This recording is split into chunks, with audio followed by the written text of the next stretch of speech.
বন্ধুরা, আজকে আমি বানাচ্ছি পটল পেঁয়াজের জন্য পটলটা নিয়ে নিয়েছি, আর একটা আলু নিয়েছি, একটা টমেটো নিয়েছি, এইটুকু লঙ্কা নিয়েছি, একটা পেঁয়াজ নিয়েছি। পেঁয়াজটা বড় সাইজ, সেজন্য একটাই নিয়েছি, ছোট হলে দুটো নেব। পটলটা ছিলে নিচ্ছি, এরকম করে ছিলে এরকম করে কেটে নিচ্ছি গোল গোল করে। তো গোল গোল করে কেটে তারপরে পেঁয়াজটাও কেটে নিয়েছি, লঙ্কাও কেটে নিয়েছি, টমেটোও কেটে নিয়েছি, আর আলু পটলটাও ধুয়ে নিয়েছি কেটে। তো এরকম করেই আলুটা কাটতে হবে। কড়াইয়ের মধ্যে তেল দিচ্ছি, কড়াইটা আগেই গরম বসিয়ে দিয়েছিলাম আমি, তো কড়াইটা গরম ছিল। তো কালো জিরে দিয়ে দিলাম, কালো জিরেটা একটু ফুটলে তারপরে আমি দিব আলু পটলটা ভাজা ভাজা করে একটু ভাজতে হবে, ভালো করে একটু ভেজে নিতে হবে, 50%-এর মতো ভেজে নিতে হবে।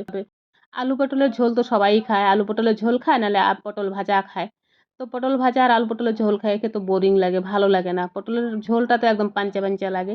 এরকম করে খেয়ে দেখবেন। পেঁয়াজ দিচ্ছি, পেঁয়াজের পরে টমেটো দিচ্ছি, কাঁচা লঙ্কাটাও দিয়ে দিলাম। তো এটাকে একটু ভাজবো, নেড়ে চেড়ে একটু ভালো করে মিলিয়ে নিলাম। মিলিয়ে নিয়ে এবার মশলা দিচ্ছি। মশলার মধ্যে লবণটা দিলাম, লঙ্কার গুঁড়ো, হলুদ আর ধনিয়ার গুঁড়াটা দিয়ে এটা ভালো করে মশলাটাকে মিলিয়ে ভালো করে নাড়তে হবে, নেড়ে টেড়ে মিলাতে হবে। মিলিয়ে তো কিছুক্ষণের মধ্যে এটা হয়ে যাবে। বেশি টাইম লাগে না এটা বানাতে, 10 মিনিটের মতো টাইম লাগে বানাতে, একদম কম টাইমের মধ্যে হয়ে যায়। এটাকে ভালো করে নেড়ে নিই, ভালো করে নেড়ে চেড়ে মিলিয়ে নিই।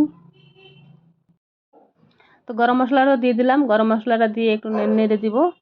তো আলুটা না দিলে ভালো লাগে, কিন্তু আলুটা আমার মেয়ে ভালোবাসে। গ্যাসটা কমিয়ে দিলাম, গ্যাসটা কমিয়ে দিয়ে একটুখানি ঢেকে দিতে হবে সেই জন্য।